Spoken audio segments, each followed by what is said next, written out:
మహాశివరాత్రి సందర్భంగా మెదక్ సిద్దిపేట జిల్లాలోని పలు దేవాలయాలు భక్తులతో కిటకిటలాడుతున్నాయి. ఇక మెదక్ జిల్లాలో ఏడుపాయల సిద్దిపేట జిల్లాలోని కుడిలింగాల సర్వేశ్వర పొట్లపల్లి రాజరాజేశ్వర స్వామి కుమరవెల్లి మల్లికార్జున స్వామి ఆలయాలకు భక్తులు పోటెత్తారు.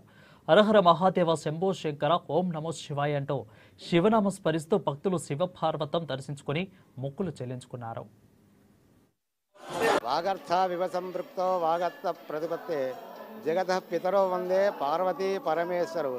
సిద్దిపేటలో అతి ప్రాచీన దేవాలయము.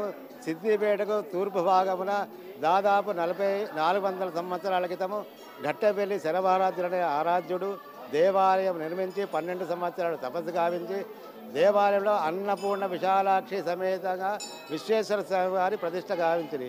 నాటి నుండి నేటి వరకు భక్తులు విపరీతంగా వస్తున్నారు.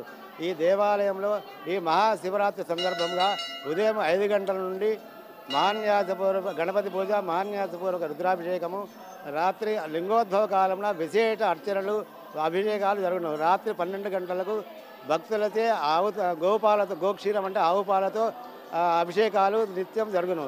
కావున ఈరోజు ఉపవాస్యం ఉండి జాగరణ చేసిన భక్తులకు అన్ని కోరికలు నెరవేరును.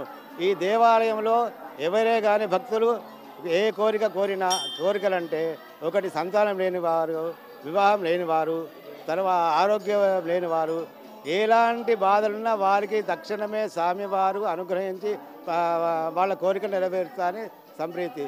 ఈరోజు భక్తులు ఉదయం 5 గంటల నుండి రాత్రి 12 గంటల వరకు భక్తులు విపరీతంగా భక్తులు వచ్చి స్వామివారిని సేవించి తరిస్తున్నారు.